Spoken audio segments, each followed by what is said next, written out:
Josué capítulo 6, versículo 22, diz assim: Então disse Josué aos dois homens que espiaram a terra: Entrai na casa da mulher prostituta e tirai-a de lá. Diga comigo, tirai-a de lá, com tudo quanto tiver, como lhe juraste. Então entraram os jovens, os espias, e tiraram Raabe e seu pai, sua mãe, seus irmãos, e tudo quanto tinham. Tiraram também toda a sua parentela, e os acamparam fora do arraial de Israel. Versículo 25. Mas José conservou com vida a prostituta Raabe, e a casa de seu pai, e tudo quanto tinha, e habitou no meio de Israel. Fala comigo, habitou no meio de Israel. Até o dia de hoje, porquanto esconderam os mensageiros de Josué, que Josué enviara a espiar a terra. Curva a sua cabeça, vamos orar. Pai, em nome de Jesus, tua presença é real neste lugar. Muito obrigado, Senhor, por sua unção. Muito obrigado por sua revelação. Muito obrigado, Senhor, porque sei que esse ambiente está tomado da sua glória. Esse ambiente está transformado em um ambiente de milagres, Senhor. E nós vamos ver coisas extraordinárias do teu poder sendo realizado aqui esta noite. Nos colocamos diante de ti, colocamos o nosso coração, a nossa mente. Eis-me aqui, Senhor. Me tome, Senhor, nessa hora. Que o teu Espírito tome a minha mente, o meu corpo, tome os meus sentidos agora, minhas emoções. E que cada filho teu que aqui está tenha uma mente tocada por ti agora, para entendermos o seu plano para a nossa vida e sairmos daqui restaurados em ti, em nome de Jesus. Diga amém. Amados, essa passagem bíblica é bem conhecida de todos nós. Quando Josué é levantado por Deus no lugar de Moisés para conquistar a terra prometida. Na verdade, Josué, ele ia recuperar a terra, reconquistar a terra, porque a terra já havia sido dada a Abraão. Abraão já havia comprado a terra.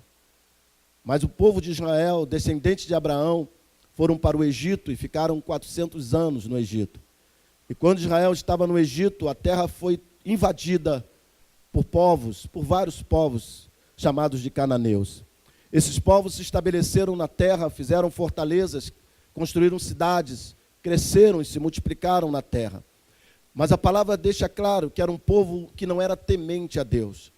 Era um povo que não aceitava os ensinamentos do Eterno. Era um povo que se envolveu com todo tipo de corrupção, todo tipo de pecado. Quando você lê o livro de Josué, e você vê Deus dando ordem a Josué, como deu aqui no caso de Jericó, para Josué entrar na cidade, destruir tudo, exterminar tudo, matar até animais, a gente fica surpreso e alguns horrorizados. Alguns chegam até a chamar Deus de sanguinário. Deus de Israel era sanguinário. Mas, na verdade, aquele povo, os cananeus, eles se envolveram com todo tipo de prática de imoralidade, de crueldade. Eles estavam tão dominados na idolatria, serviam deuses como Moloque, que eles chegavam a sacrificar os seus filhos diante desses deuses. E eles sacrificavam com requinte de crueldade. As crianças tinham que sofrer. Algumas chegavam a ser fritadas, irmãos, viva, diante desses deuses. Então, Deus sabia o que estava fazendo. Era um povo que havia ultrapassado todo o limite de impiedade. No caso de Jericó, essa batalha é uma batalha especial, porque Jericó estava na porta de entrada, de acesso à terra prometida. Deus havia prometido a Abraão e seus descendentes, e agora Josué, na frente do povo, liderando o povo, tinha a responsabilidade de tomar posse da terra. Mas para isso eles precisavam, primeiro, derrotar essa cidade chamada cidade de Jericó. Essa cidade ficava estrategicamente na entrada para a terra prometida, para a terra santa. Era uma cidade fortalecida, não era uma cidade muito grande, mas ela tinha como proteção uma grande muralha de pedra. As pedras que constituíam essa muralha eram pedras de 6 metros de altura, de 3 metros de largura. Essas muralhas eram 2 muralhas, uma externa e uma interna, que chegavam a ter até 10 metros de altura. A muralha interna A externa tinha 1,5 metro aproximadamente de largura, e a muralha externa mais de 3 metros de largura. E havia uma distância entre uma e a outra muralha de aproximadamente 3 metros. Então você imagine como era protegida essa cidade, como era difícil vencer Jericó.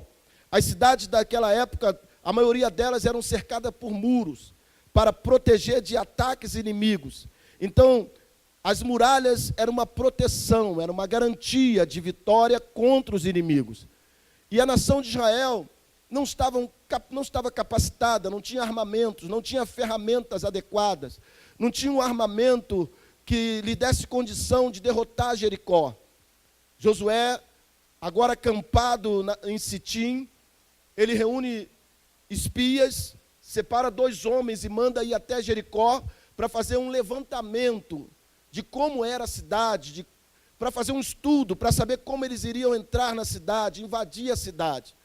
Josué separa 2 espias e envia até Jericó. Esses 2 espias, ao chegar em Jericó, eles entram secretamente, eles vão espiar as armas, as condições de segurança, ver uma maneira de penetrar, de invadir Jericó. Mas o rei de Jericó fica sabendo que os espias estavam na cidade. E o rei separa uma milícia, um grupo de soldados, e manda ir atrás dos espias de Israel. Esses espias fogem, arrumando um lugar para se abrigar. Eles entram na casa dessa mulher chamada Raabe.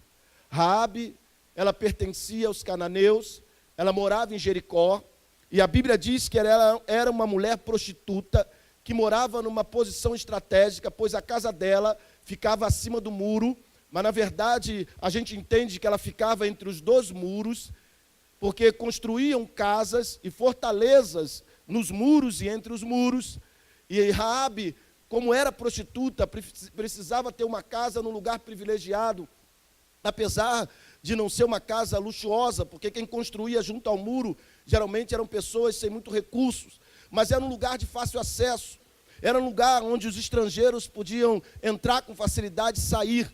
Por isso que os espias de Israel, eles entram na casa de Raabe. Naturalmente eles pensaram, por ser uma casa de prostituição, entram vários homens ali, nós vamos passar desapercebidos ali. E quando eles entram, assustado, Raabe resolve acolher aqueles homens, e eles, sabendo que estavam perseguidos, Raabe resolve proteger os espias de Israel. Raabe conversa com aqueles homens. Na conversa, Raabe fala para eles do que estava acontecendo em Jericó. A palavra de Deus diz que Jericó se cerrou diante dos filhos de Israel. Raabe diz aos filhos de Israel: nós estamos apavorados das histórias que estamos ouvindo a respeito de vocês. Olha, a casa de Raabe era uma casa de prostituição, então ela recebia a visita de vários estrangeiros. E naturalmente ali se falava vários assuntos. E todo o povo de Canaã estava ouvindo falar sobre o que Deus havia feito a favor da nação de Israel no Egito, a grande potência da sua época. Deus enviou as 10 pragas que aniquilou o Egito, que destruiu o Egito. Deus abriu o Mar Vermelho para que Israel passasse em pé enxuto. Eles ouviam falar que Deus havia derrotado cerca de 60 nações. Os israelitas, a caminho de Canaã, haviam derrotado nações mais poderosas do que eles. Então eles sabiam que o Deus de Israel era poderoso e que estava dando vitória aos israelitas, aos hebreus. Então, amados, o pavor tomou conta dos moradores de Jericó. Eles estavam amedrontados, assustados. Eles se trancaram dentro da cidade, como quem diz: aqui vocês não passam. Para passar vai ter que derrubar os nossos muros. E também de cima do muro era muito fácil alvejar os inimigos que vinham contra a cidade. Então eles estavam assim estrategicamente, apesar do medo, o coração fechado em relação à nação de Israel. Não queria permitir de jeito nenhum que a nação passasse. Eu fiquei meditando nesse fato e pensando como que as histórias causam impactos diferentes nas pessoas. Todos estavam ouvindo falar sobre as conquistas de Israel. Todos estavam ouvindo falar sobre o livramento, sobre a manifestação do poder de Deus no meio da nação. Mas a população de Jericó ficou amedrontada. o seu rei se fechou, se trancou. Mas Raabe, quando ouviu as histórias sobre as conquistas dos israelitas, ela teve fé. Aquelas histórias gerou fé em Raabe. As mesmas histórias que gerou medos na população de Jericó, que gerou ódio na população de Jericó, gerou fé em Raabe. Então, quando os espias chegam lá, Raabe resolve proteger os espias. E olha o que ela fala no versículo 11 do capítulo 2. Ouvindo isso, desmaiou-nos o coração, e em ninguém há mais ânimo algum, por causa da presença de vocês. Porque o Senhor, Deus de vocês, é Deus em cima nos céus e embaixo na terra. Mas isso aqui é uma declaração de fé. Só de ouvir falar que Deus havia aberto o Mar Vermelho, que Deus havia derrotado o Egito, que Deus havia derrotado nações muito mais poderosas para dar vitória aos israelitas. Raabe se transformou em uma mulher de fé. Agora ela não era só uma prostituta, era uma prostituta que cria no poder de Deus. E ela faz essa linda declaração de fé. O Deus de vocês é Deus em cima nos céus e embaixo na terra. Ou seja, ela reconhece que o Deus de Israel era um Deus poderoso. Ela reconhece que o Deus de Israel é um Deus que governava a terra. Ela reconhece que o Deus de Israel é um Deus que governava os céus. E por ela reconhecer isso, ela resolve proteger os espias. Então, no telhado das casas, junto ao muro, eram planos.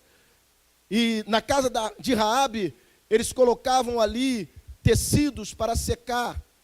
E Raabe esconde os espias no meio daqueles tecidos.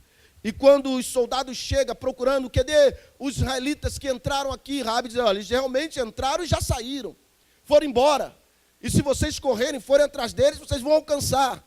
Mas na verdade os homens estavam escondidos no telhado da casa de Raabe. Quando os soldados de Jericó vão embora, Raabe sobe e faz um pacto com os espias de Israel.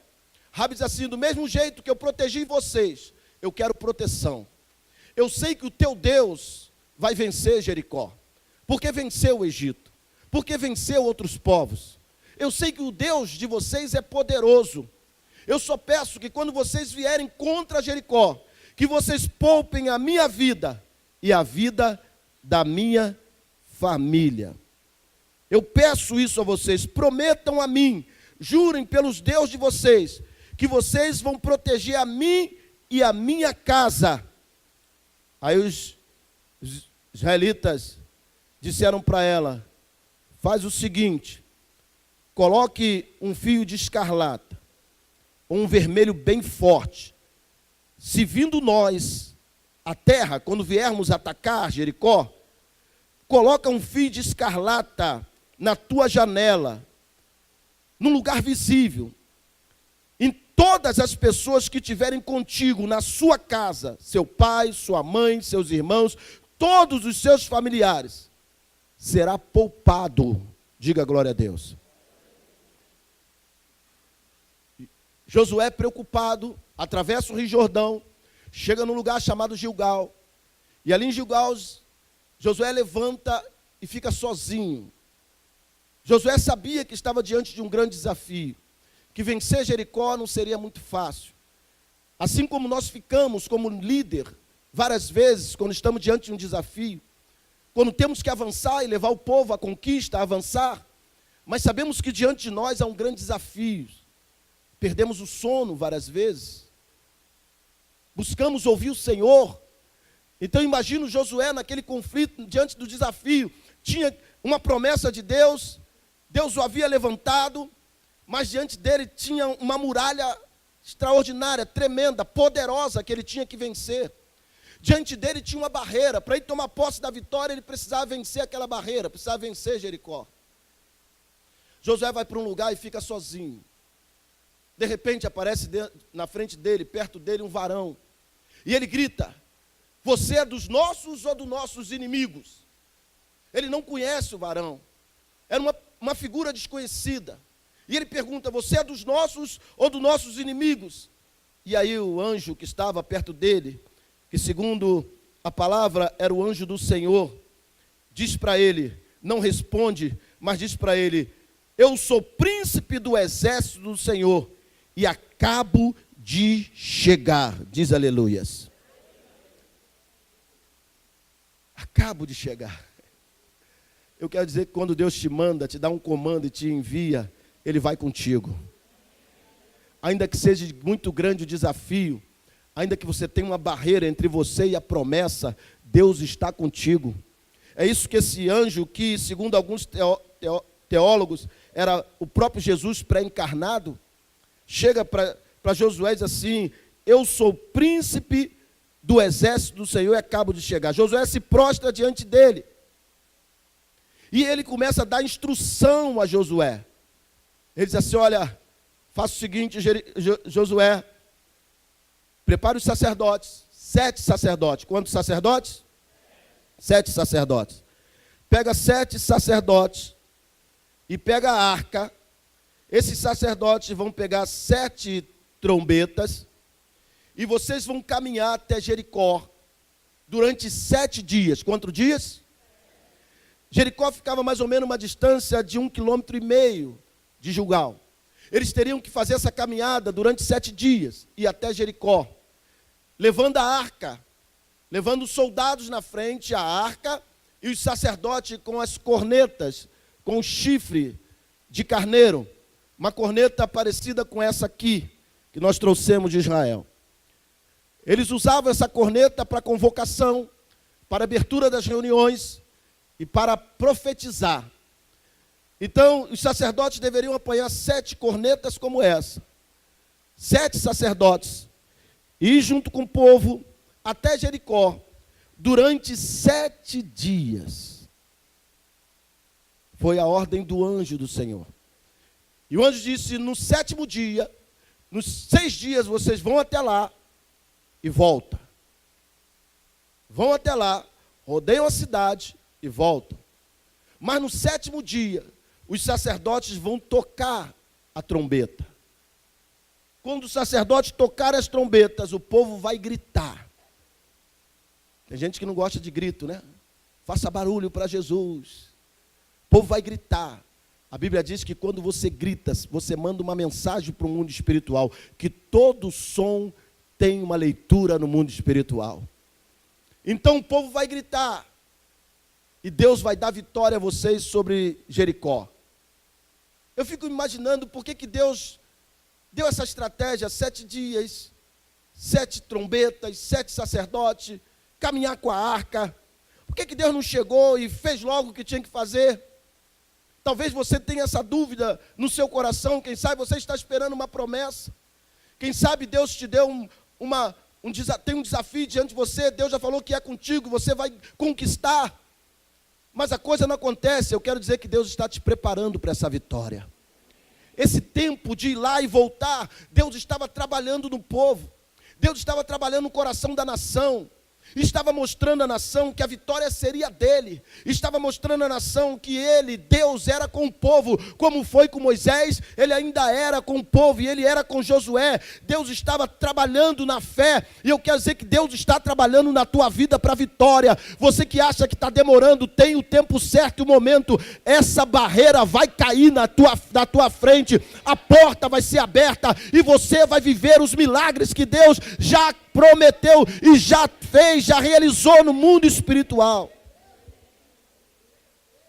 Uma coisa que o anjo fala para Josué é que a obra já havia sido feita, que a vitória já havia sido dada a ele. Eu quero lhe dizer que a tua vitória Deus já lhe deu. Ela ainda não se materializou, mas já é tua. Quem recebe isso aí? Então Deus dá essa estratégia. Josué prepara o povo e faz o percurso até Jericó durante 6 dias. No 7º dia, ele vai circular a cidade, rodear a cidade 7 vezes.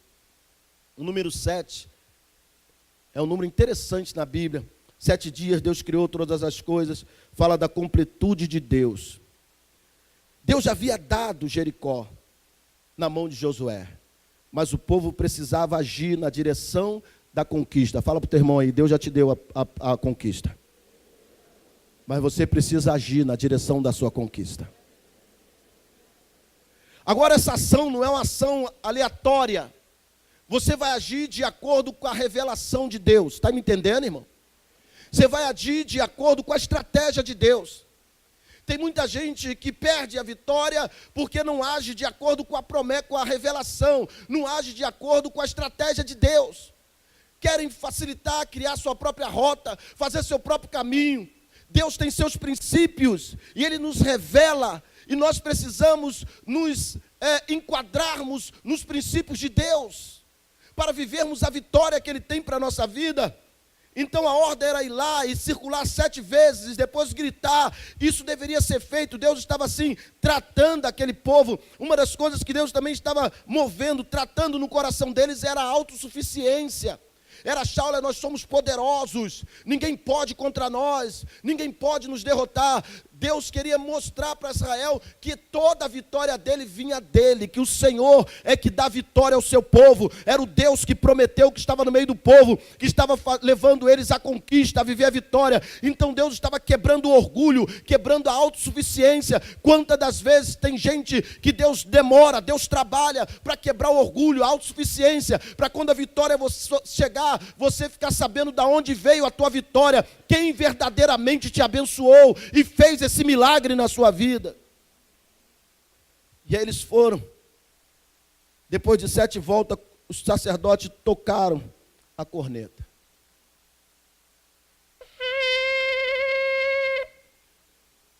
No som da corneta, depois de ouvir os 7 toques, a nação começou a gritar. O povo começa a gritar. E a Bíblia diz que os muros de Jericó vieram abaixo. Os muros de Jericó caíram no chão. Aquelas muralhas que alguém achava que era intransponível, que não se dava, que eram muito seguras, resistentes, veio abaixo. Foi derrubada. Tem muralhas aqui hoje que vai cair por terra. Quem crê nisso? Eu não sei o que está entre você e a sua vitória, mas isso é uma muralha, isso é uma barreira. Mas hoje nós vamos gritar aqui e vamos derrubar essa barreira por terra.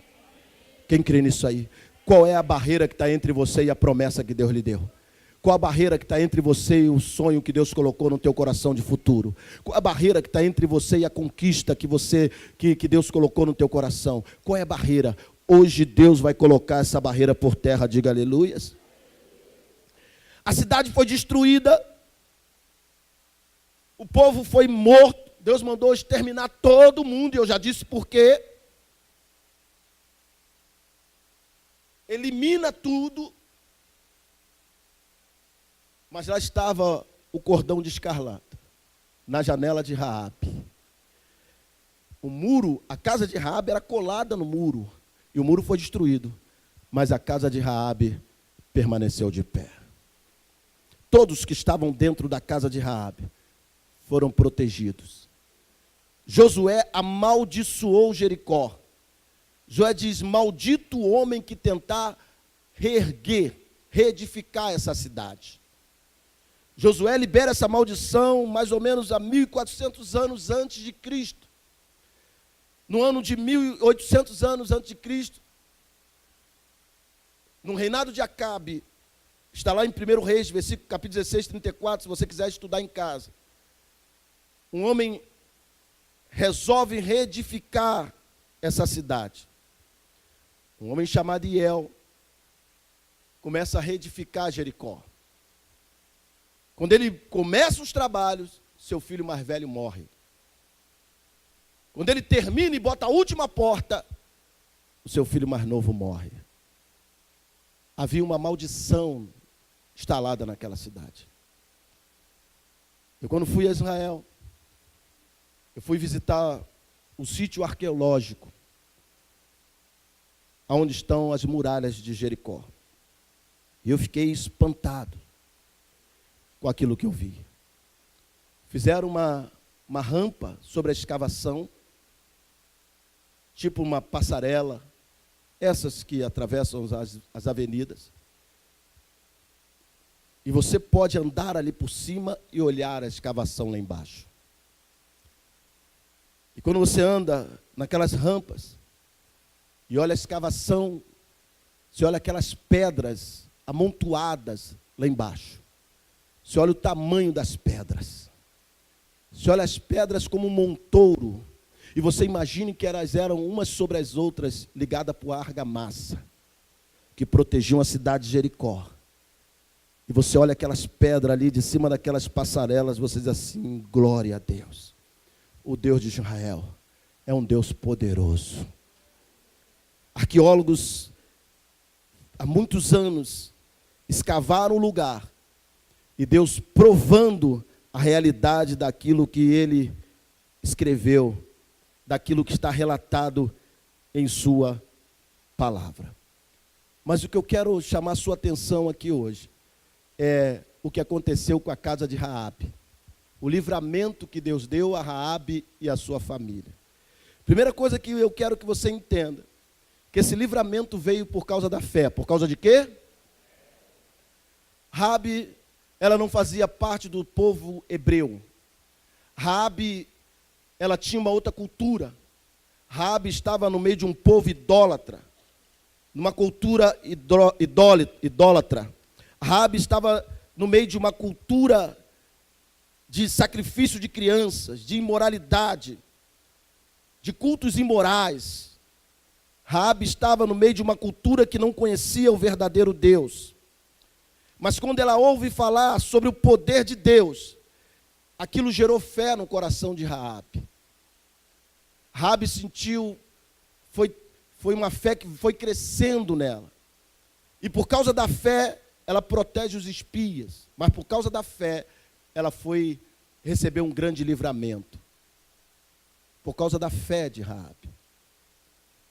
A Bíblia diz que Abraão foi justificado pela fé. Abraão foi justo, feito justo diante de Deus pela fé. Quando você lê lá os Hebreus, capítulo 11, você vai ver falar que pela fé os antigos alcançaram livramentos. Pela fé eles derrubaram um muro. Pela fé eles fecharam boca de leões. Pela fé eles obtiveram vitória. Pela fé, você vai viver uma nova vida. Pela fé você vai viver uma restauração na sua vida. Eu não sei como está a sua situação, mas Raabe foi protegida. Ela foi restaurada, ela foi guardada por causa da sua fé. A maioria da população de Jericó endureceu o seu coração, mas Raabe creu. Por isso, ela obteve tamanho livramento. Então, a primeira coisa que eu quero chamar a atenção é a fé. Sem fé é impossível agradar a Deus. Há inimigos da tua fé, circunstâncias que aparecem para roubar a tua fé, vozes que assolam, que entram nos seus ouvidos para roubar a sua fé. Mas se você permanecer firme na fé, você vai ver o milagre, o livramento que Deus vai operar na tua vida. Posso ouvir um amém aí? A segunda coisa que eu quero chamar a sua atenção é que ela colocou um fio de escarlata, ou um vermelho escuro, na janela. E aquilo foi um sinal, fala comigo, sinal. Foi um sinal de salvação.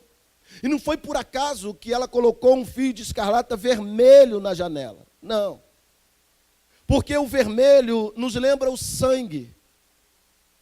E sem derramamento de sangue não há remissão. Raabe era membro, fazia parte de um povo pecador. Um povo envolvido com todo tipo de pecado, afastado de Deus, que não conhecia o Senhor. Mas Raabe creu. E por causa daquele sinal, daquele fio vermelho, Raabe foi guardada, protegida, teve um grande livramento naquele dia, mas o vermelho daquele fio de escarlata apontava para o sangue do Cordeiro. Você lembra das portas dos israelitas lá no Egito, onde Deus mandou pintar de vermelho, de sangue, as ombreiras da porta para livrar os israelitas do anjo da morte, da maldição que estava assolando ou queria assolar o Egito? A mesma coisa, o mesmo sinal protegeu Raabe, o sinal vermelho, o sinal que aponta para o sangue de Jesus. Isso confirma que não há salvação fora do sangue de Jesus. Fala comigo, não há salvação fora do sangue de Jesus. Olha, Jesus Cristo verteu o seu sangue. Jesus Cristo, lá em Mateus, no capítulo 26, quando ele celebra a Páscoa, e ele pega aquela taça de vinho e diz assim: a partir de agora esse vinho, esse cálice representa o meu sangue, que foi derramado por vós, para a remissão, fala comigo, remissão dos vossos pecados. Então o sangue de Jesus Cristo nos redimiu. O sangue de Jesus Cristo nos comprou para Deus. O sangue de Jesus Cristo nos habilitou a ser povo de Deus. Coisa interessante que o texto diz que Raabe agora, depois de livre, depois de protegida, Josué chega e diz assim: agora vai até a casa de Raabe e tira ela de lá. Tiraram Raabe de Jericó, tiraram Raabe de lá, e para onde ela foi? Ela foi conviver com o povo de Deus. Ela não era descendente de sangue de Abraão, mas agora ela estava convivendo com os descendentes de Abraão. Agora ela estava no meio deles, e Raabe foi agora fazer parte do povo de Israel. Isso aponta para o dom redentivo da nação de Israel. Quando Deus fala a Abraão: Abraão, sai da tua terra, do meio da tua parentela, para o lugar que vou te levar, que vou te mostrar. Farei de você uma bênção, farei de você uma bênção, e em ti serão abençoadas todas as famílias da terra. Deus já tinha um propósito de alcançar todas as nações e todas as famílias da terra através da nação de Israel, através de Abraão, dos descendentes de Abraão. Raabe não nasceu do sangue de Abraão nem dos seus filhos, mas Raabe agora era povo de Deus. Que coisa linda! Raabe não foi transformada em judia, mas ela foi transformada em povo de Deus. Ela não tinha como se transformar em israelita, porque ela não nasceu, não era descendente de Israel. Você sabe que Jacó teve o seu nome mudado para Israel? Jacó, filho de Isaac, neto de Abraão. Por isso o nome israelitas, por causa do nome de Jacó, Israel. Raabe não se tornou uma israelita, mas ela se tornou povo de Deus. Ela começou a viver no meio do povo de Deus. E agora é interessante que Raabe começa a ser guiada pela lei, a lei dos hebreus, a lei dos israelitas, a lei que Deus havia dado aos israelitas no monte. Raabe agora começa a receber a cultura do povo de Deus. E há um fato interessante que eu queria que você visse aí no livro de Mateus, no Evangelho segundo Mateus, lá no capítulo 1, quando Mateus fala da genealogia de Jesus, quando ele começa a falar da linha ascendente de Jesus, quando ele começa a relatar sobre isso, Mateus aqui nesse texto, coisa maravilhosa que Mateus faz, quando ele fala dos ancestrais de Jesus, ele cita o nome de 3 mulheres, tirando Maria. E não era comum escrever o nome de mulheres, quando se traçava a linha dos ascendentes. Não era comum, porque as mulheres não tinham muito valor. Naquele tempo, eram discriminadas, então se focava só no nome dos homens. Mas o Espírito Santo levou aqui Mateus a lembrar de 3 mulheres. Tamar, no versículo 3, ele lembrou também de Raabe e lembrou de Ruth. Diz assim: Judá e seus irmãos, Judá gerou a Tamar, gerou de Tamar a Perez, e Perez a Zerá, e vai por aí afora. Depois fala de Raabe, Salmão gerou de Raabe, ou seja, olha que coisa linda, Raabe, ela foi protegida, guardada, liberta, salva, por causa da sua fé. Agora ela passa a fazer parte do povo de Israel, uma prostituta, irmãos. Não se sabe como era a vida de Raabe, com quantos homens ela havia se deitado, como eram as práticas de prostituição de Raabe. Talvez eu e você achássemos ela uma mulher desclassificada, uma mulher que não merecia-se nada, que não teria direito de nada. Mas essa mulher começa a fazer parte do povo de Deus. E agora, no meio do povo de Deus, ela casa com um homem chamado Salmão, filho de Deus. E quando ela casa com esse homem, ela gera um filho chamado Boaz. E você conhece a história de Ruth. Boaz se tornou um príncipe, um rico. Boaz gera de Ruth Obed, e Obed gera Jessé, e Jessé gera o grande rei Davi. Então Raabe, ao ser restaurada, salva, liberta, e a ser incluída no povo de Deus, Deus a valorizou tanto, que restaurou a vida sentimental dela, lhe deu um casamento com um homem dos filhos de Abraão, um homem proeminente, de valor. Raabe gera filhos e vai ser a bisavó? Não, tataravó de Davi. Tataravó de Davi. Fala para a pessoa que está do seu lado. Não, não é tataravó de Jesus. Vou falar o que você vai falar, espera aí. Essa irmã não é tataravó de Davi, não. Faz isso não, irmã. Fala para o seu irmão assim, você não sabe, você não tem noção do que Deus está preparando para você. Quem recebe isso aí?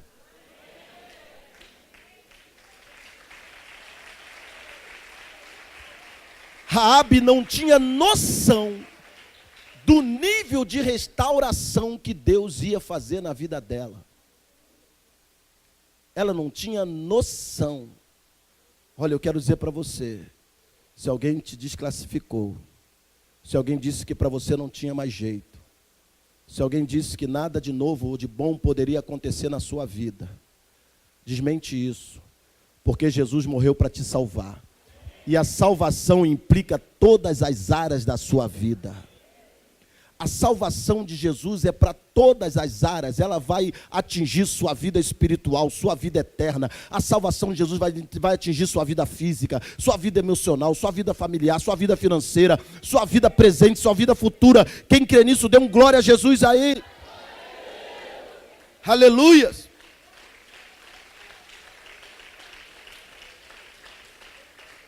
Aquele cordão de escarlate, aquele símbolo do sangue de Jesus, fala para nós, fala da nossa remissão.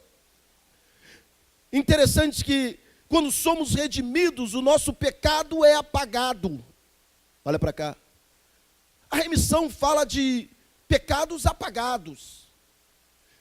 Através do sangue de Jesus, Deus apaga os nossos pecados. Será que alguém via Raabe no meio do povo e dizia assim, olha, mas essa era prostituta? Quando esse homem, Salmão, foi casar com ela, será que alguém disse, não casa com ela não, porque ela era uma ex. Você não conhece o que foi essa mulher. Você não sabe de onde ela saiu. Ela não é uma legítima filha de Abraão. Eu também não, só pela fé. A Bíblia diz que nós passamos a ser descendentes da herança, herdeiros de Abraão pela fé. Eu não me tornei judeu, mas eu fui unido ao povo de Deus. E se Deus me enxertou na videira, que é Israel, eu tenho direito a todas as promessas que Deus liberou sobre a nação. Diga aleluias aí. Eu tenho todo o direito. Então, alguém poderia dizer assim, olha, tu não conhece essa moça, aí não sabe quem ela foi. A Bíblia diz que a remissão apaga todos os nossos pecados. Não importa a tua história, o quanto na lama você andou. Se você crer no poder do sangue de Jesus, hoje Ele vai te limpar de toda sujeira, de todo pecado. Ele vai redimir você dos seus pecados.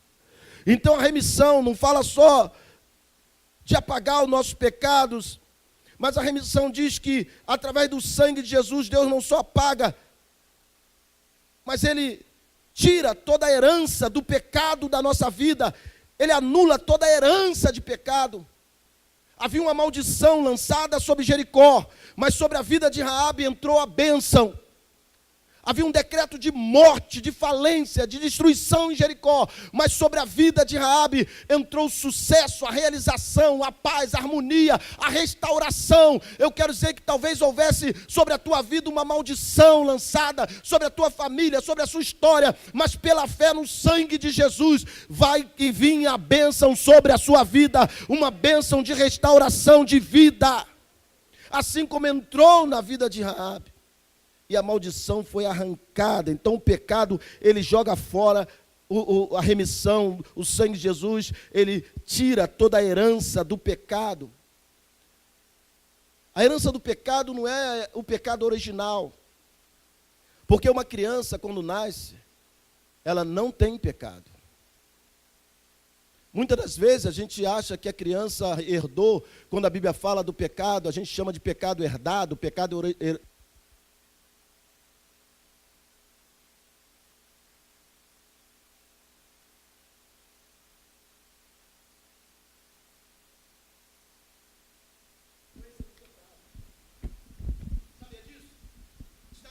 consequência, porque todo pecado gera consequência. Então as crianças, ainda que não tenham pecado, como o meu netinho, Benjamin, mas ele sofre as consequências, a doença, a morte, várias coisas que ele está sujeito, por causa do pecado. Então mesmo que não tenha pecado, ele sofre as consequências, e todo pecado gera consequência, e a pior consequência do pecado é a separação de Deus, é a morte eterna. Quando Adão peca, ele perde aquele lugar que Deus havia dado de comunhão, de relacionamento com ele. Quando Adão peca, ele perde o senso de propósito. Agora nós não sabemos mais quem somos, o que estamos fazendo aqui, para onde vamos. Por causa do pecado, perdemos o senso de propósito. Quando Adão peca, ele perde a ajuda, a revelação de Deus, a palavra de Deus, a orientação do eterno. E assim a gente nasce, longe de Deus, separado de Deus. Porque herdamos essa condição dos nossos pais, é essa condição que herdamos de Adão. Nascemos sobre essa consequência do pecado, debaixo dessas maldições todas, mas a Bíblia diz que o sangue de Jesus quebra toda herança do pecado. Hoje tem gente aqui que Deus vai anular as heranças do pecado na sua vida. Hoje você vai ser restaurado em Deus. A Bíblia diz que em Jesus nós fomos transportados do reino das trevas para o reino da luz. Nós que estávamos longe, chegamos para perto. Nós que não éramos filhos, agora somos. Nós que não tínhamos direito, agora temos. Em Jesus Cristo, nós fomos feitos herdeiros e co-herdeiros. Diga aleluias. E em Jesus Cristo, toda a herança do pecado que carregávamos é anulado. Então não existe mais herança maldita, mas existe uma herança de bênção sobre a sua vida. Quem crê, diga aleluia. Há uma herança de bênção sobre a sua vida. Você está entendendo? Então a remissão fala disso, de tirar a herança do pecado e nos colocar debaixo de uma herança de bênção. Remir também é tirar. A Bíblia diz que Jesus, pelo seu sangue, nos remiu da culpa. Fala, remir da culpa. Muitas das vezes as pessoas se convertem, estão na igreja, creem em Jesus e no sangue de Jesus, mas se sentem culpadas. E o adversário adora fazer isso, colocar um peso sobre as pessoas. Olha, eu sei que você fez no verão passado. Eu conheço a sua vida, conheço a sua história. Você fazia, acontecia, agora está dizendo que é crente, que é mulher de Deus, que quer ser pastor, quer ser líder. Eu te conheço. Satanás adora acusar. E tem muita gente boa que não avança no reino, porque carrega um peso de culpa. Ele crê que o pecado foi arrancado, que ele foi lavado pelo sangue do Cordeiro, mas ainda se sente culpado. Não tem liberdade para orar, não tem liberdade para ter relacionamento com Deus, para ter comunhão perfeita com Deus. Não crê nas promessas, não, isso não é para a minha vida não, isso é para a apóstola Jacira, isso é para a pastora fulano, isso é para ciclano, para mim não, eu não mereço isso. Talvez você esteja aqui pensando desse jeito, olha, eu venho de uma família, de uma cultura, de práticas, então eu não mereço isso, isso não é para mim. Eu quero lhe dizer que essa culpa vai sair hoje da sua vida, porque a remissão fala de tirar a culpa. Deus não só te lava do pecado, não só te perdoa do pecado, mas Ele tira toda a culpa do pecado. Se o diabo está te acusando hoje, você diz para ele, o sangue de Jesus tem poder e não há mais condenação para a minha vida. Eu não sou culpado, porque Jesus já levou a minha culpa na cruz. Diga aleluias. Talvez você tenha até que sofrer algumas consequências na vida material, mas carregar culpa, Jesus já levou a tua culpa. Diga glória a Deus com isso. Porque Ele limpa a nossa consciência. ele nos dá uma nova consciência. Então aquela mulher recebeu essa grande bênção de Deus, esse grande livramento poderoso. E agora, convivendo com os filhos de Abraão, fazendo parte do povo de Deus, ela sofre uma grande mudança na sua história. Queridos, eu quero dizer para você que Deus tem a mesma coisa para fazer na sua vida. Aquele sangue, aquele fio de escarlata, mostrava o sangue de Jesus que foi derramado lá na cruz. Jesus verteu o seu sangue ali. Semana passada celebramos Pentecostes. E nós lembramos que o propósito de Deus era que a lei que veio no Sinai fosse transmitida a todas as nações através de Abraão. E todas as nações conheceriam o Senhor, conheceriam as leis através de Abraão. Raabe conseguiu captar esse dom. Raabe conseguiu ver isso. Através do que Deus está fazendo na nação de Israel, ela disse: eu quero esse Deus para a minha vida. Ruth fez a mesma coisa, por isso que elas entraram na ascendência de Jesus. Ruth falou para sua sogra: o seu Deus será o meu Deus, e o teu povo será o meu povo. Eu quero fazer parte desse negócio aí. Eu quero estar debaixo dessa bênção aí. Eu quero ter esse Deus para mim também. Será que eu posso ter esse Deus para mim também? A porta está aberta. Deus ama todos. Deus quer que todos os homens se salvem. Jesus morreu por você. Deus não tem filhos preferidos. Não. Deus levantou Israel para, através de Israel, alcançar as nações e te alcançar. É a nação eleita, é a nação escolhida, não temos dúvida, mas através de Israel, Deus quer nos alcançar e Deus tem nos alcançado. Abraão, em ti serão abençoadas todas as famílias da terra. Então, falamos semana passada que Deus dá a lei a Israel. Israel tinha um dever de transmitir a lei a todas as nações. Israel falha, mas havia uma promessa de Deus. Isaías, se não me engano, no capítulo 14, ele diz assim: nos últimos dias acontecerá que o monte da casa do Senhor será estabelecido no cimo dos montes, e se levará sobre os outeiros, e para ele afluirão todos os povos. Irão muitas as nações e dirão: vinde e subamos ao monte do Senhor, a casa de Deus, do Deus de Jacó, para que nos ensine os seus caminhos e andemos pelas suas veredas. Porque de Sião, fala comigo, de Sião, sairá a lei, e a palavra do Senhor de Jerusalém. Isaías, um profeta futurista, que via o futuro, ele entende que viria um tempo que ele chama de últimos dias, em que as nações subiriam e pediriam aos descendentes de Jacó: nos ensine a sua lei, nos ensine os seus caminhos. Vinde, subamos até a casa do Deus de Jacó. Vamos pedir para que eles nos ensinem a sua lei, nos ensinem os seus caminhos. E ele diz: nós andaremos nas suas leis, andaremos nos seus caminhos, andaremos nas suas veredas, porque de Sião sairá a lei. Na antiga aliança, a lei veio no Sinai, mas na nova aliança, a lei veio em Sião. Mas ela veio de uma maneira diferente. Todos estavam reunidos no mesmo lugar, quando de repente veio sobre eles o Espírito Santo, e eles começaram a falar em novas línguas. Naquele momento tinha gente de todas as nações e povos, e aos ouvirem a falar das grandezas de Deus em suas próprias línguas, foram atraídas para lá. Ficaram abismadas em ver a igreja nascendo ali, debaixo do poder do Espírito, e agora recebendo a palavra não mais nas pedras, mas recebendo no seu coração. Para que receber no coração? Para ensinar as nações, para levar a lei às nações, para levar o ensinamento. Tem muita gente que quer fazer parte do povo porque é a promessa. Se você ler o livro de Esther, você vai ver um episódio interessante, quando foi decretado que os israelitas pudessem poderiam se defender dos seus inimigos. Muitos ficaram com medo.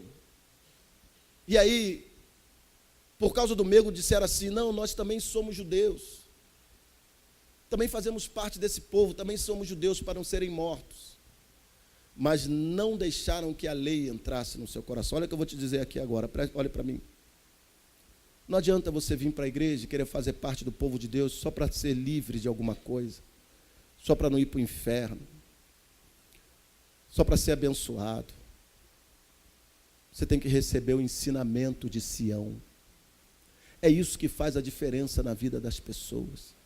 Você tem que abrir o seu coração para que os ensinos sejam gravados, registrados dentro de você. E quando ele é registrado dentro de você, ele passa a fazer parte da sua natureza. E aí ele muda a sua atitude, a sua maneira de ser. Por que Raabe entrou nessa rota de conquista, de restauração extraordinária? Qual a diferença dela para muitos de nós? É porque a gente quer fazer parte, mas a gente não quer permitir, não quer andar nos caminhos, não quer andar nos ensinamentos de Sião, não quer receber no nosso coração a lei de Deus, não quer andar nos seus preceitos, não quer se submeter a eles. E aí muitos têm uma vida crente na igreja, mas uma vida de derrota. Nada acontece. Olha, querido, está como aquele povo no tempo de Ruth, de Esther, que estava fugindo de alguma coisa. A gente também sou filho deles, também faço parte. Não, você está com medo, querido. Mas Deus quer transformar você para que você viva uma vida extraordinária, através desse poderoso sangue. Quando Jesus estava para morrer, ele vai para o Getsemane, começa a orar. E o que Jesus dizia? Pai, se for possível, passa de mim esse cálice. E a Bíblia diz que ele começava a suar, e o seu suor foi se transformando em gotas de sangue. Um efeito psicológico, um estado emocional alterado, um sofrimento muito grande na alma, fez com que o suor de Jesus se transformasse em gotas de sangue. Ah, queridos, Jesus suou porque se submeteu à vontade de Deus. E esse sangue, quando você crer que ele é poderoso, ele faz de você um homem, uma mulher capaz de se submeter à vontade de Deus. Talvez você diga assim: eu ser uma crente, ser um crente, como? Olha, eu quero dizer que o sangue de Jesus te habilita, te capacita. Jesus suou quando ele se submeteu, para que o sangue dele te desse condição de se submeter à vontade dele. Ah, mas ser crente é difícil, não é nada, querido, porque Jesus já abriu o caminho, já fez por você, já abriu a porta para você passar. Você pode sim andar nos caminhos, nos ensinamentos do Senhor e viver toda a herança de bênção que Ele tem para a sua vida. Jesus apanhou, bateram em Jesus, pegaram uma cana, um pedaço de árvore, bateram no rosto de Jesus e ele sangra, ele foi cuspido, foi humilhado, sangrou no rosto, um sinal de humilhação extrema. Sabe para que isso? Para quebrar toda a humilhação que há na sua vida. O sangue de Jesus vai tirar toda a humilhação. Imagine Raabe, talvez ela estivesse cansada daquela vida, talvez ela não tivesse outra opção. A Bíblia fala que foi salvo o pai dela, o irmão dela, os filhos, mas no marido, não fala no marido. Quem sabe ela virou uma prostituta porque ela não tinha outro meio de sustento e ela foi se prostituir, mas ela estava cansada daquela vida. Ela queria uma mudança na sua história, cansada da humilhação. Ela talvez chegou lá no meio do povo de Israel, cabisbaixa, envergonhada, com medo das pessoas saberem a sua história, mas Deus tirou a vergonha e colocou ela como as princesas de Israel. Eu quero dizer que isso vai acontecer na sua vida e na sua história. Jesus sangrou no rosto, foi humilhado para quebrar toda a humilhação que está sobre a tua vida. Se você tem sofrido desprezo, rejeição, humilhação, eu quero dizer que Jesus chegou com o seu sangue para te restaurar. Jesus vai restaurar a sua história e a sua vida. O tempo de cantar chegou na tua vida, porque Jesus sangrou por você.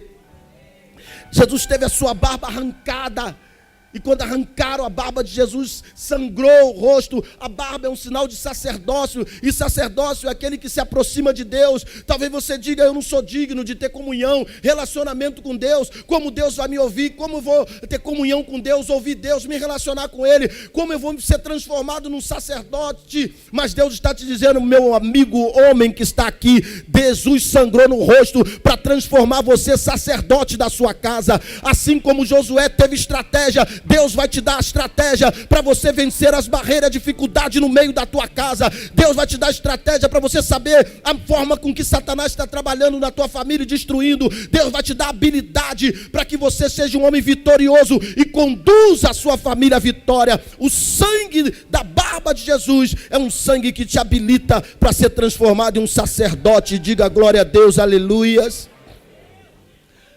Chicotearam Jesus e ele sangrou nas costas e no corpo todo. Aquele chicote abriu feridas em toda a carne de Jesus. A Bíblia diz que pelas pisaduras dele nós somos sarados. Jesus sangrou no corpo, porque o sangue dele te cura de toda a enfermidade. Posso ouvir aleluia? Se você crê hoje, como Raabe creu, a tua história, a tua vida pode mudar hoje. Para terminar, colocaram uma coroa de espinho na cabeça de Jesus. E o espinho entrou no crânio de Jesus, provocando um forte sangramento. Sangue na cabeça. Eu já falei aqui que quando se fala de cabeça, fala de autoridade, fala de domínio, fala de governo, fala de império. Quando Jesus derrama o sangue, é para tirar você daquele império de trevas. A Bíblia diz que Ele nos tirou do império de trevas. Ele tirou todo o domínio das trevas de sobre a nossa vida. Se tem alguém dominando a tua vida, dizendo que é dono da tua cabeça, eu quero dizer que Jesus derramou sangue para te comprar dele, para te redimir dele, para te tomar dele. Hoje quebra todo o senhorio indevido, ilegítimo na tua vida. Deus é Deus da tua vida. Ele é o teu salvador, o teu redentor, o teu remidor. Não tem outra autoridade dominando sobre a tua cabeça, controlando a tua vida, porque Jesus sangrou na cabeça para tirar toda a autoridade maligna de sobre você e te transportar para o reino de luz. Diga glória a Deus. Pregaram na mão de Jesus cravos e ele sangrou na mão. Irmãos, imagine, Raabe não tinha outra fonte de renda a não ser se prostituir, mas ela se tornou uma princesa. Deus deu habilidade a ela. Mão fala de habilidade, força para realizar. Tem gente travada aqui na vida material, mas o sangue de Jesus vai liberar a tua vida. O sangue de Jesus vai liberar negócios aqui. Você vai ser habilidoso para fazer coisas, para construir, para inventar, para organizar, para governar, para administrar. Quem recebe, diga aleluias. Cravaram os pés, Jesus sangrou no pé. Pé fala de caminho.